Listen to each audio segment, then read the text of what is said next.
As brands move from bricks to clicks, Brand Aid provides expert resources and insights.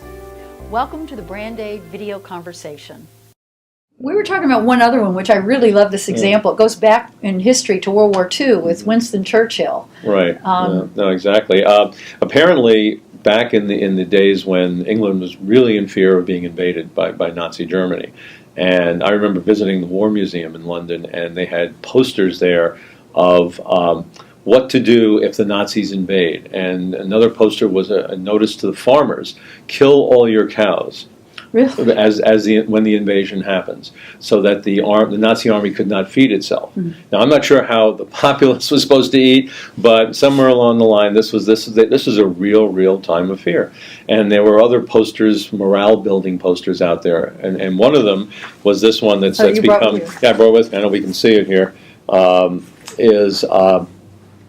Has become very ubiquitous now. Keep calm and carry on. Keep calm and carry on. And it just even sounds very British. Yes, doesn't it? Carry on, right? And there was a whole series of Carry On movies years ago. I don't know if you remember that, but your grandparents I actually think I could use a copy of that from day to day.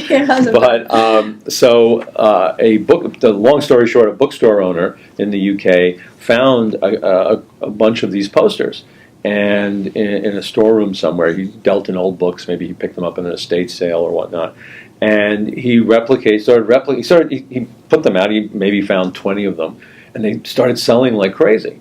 So he decided this could be a nice little side business, and he went to the Kinkos of the UK, and he replicated them and started selling posters, and was selling a nice little business selling posters. And then someone else, it started to catch on, and another enterprising entrepreneur, a UK entrepreneur, so capitalism isn't confined to the United States, went out and decided to go into an entire licensing business and filed trademark applications in the European community, which covers the UK and the United States and other countries, for a whole wide variety of the classes we just talked about. All the classic mugs and trinkets and jewelry, posters, stationery, stickers, you name it.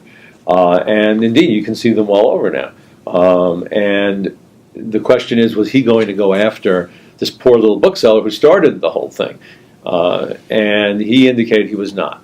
Even though he had filed first, the bookseller never even thought about filing for trademark protection. Too bad. Yeah, no, exactly. And this is another issue that we certainly can talk about. Well, what many people don't realize, and we'll get into Yeah. that, but in the United States, what people don't realize is in other parts of the world, you don't have to use a mark before you file it. Right.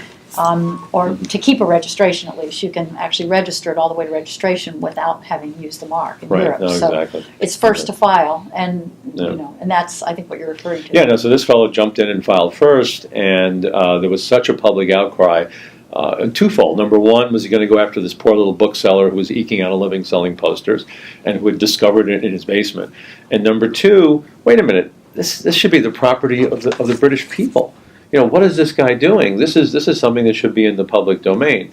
And he is proceeding with his business, but there has been a backlash apparently against him because of this sort of public domain argument that this is a phrase that all of we British people should have. But now the other interesting part is, in terms of this fellow's business, is it has now been copied incredibly in a whole variety of different ways. So, for example, I'm just going to read you a quick list of something I went on and found. Keep calm, drink tequila. Keep calm and carry out. I guess for a carry out food business. Keep calm and let me fix your hair. Keep calm and have a cocktail. Keep calm and keep shopping. So I like that one. I like keep calm and have a cocktail. So so now he's sort of lived by the sword, died by the sword. Again, he adopted a phrase with very common words in it. And so he's got an uphill battle if he wants to maintain it, because technically he's supposed to go out and police his mark. Right. And that's going to be quite expensive to go after all those people. And also he's got this other public perception problem, that he's taken something that belongs to the British people.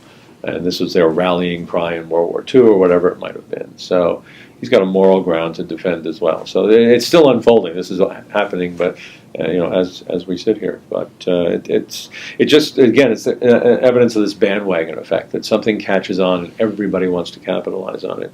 And so it's so important to, if you do think of something, even if it's not one of these bandwagon things, if you just think of something on your own, for your own business, to try to perfect your trademark rights as soon as possible.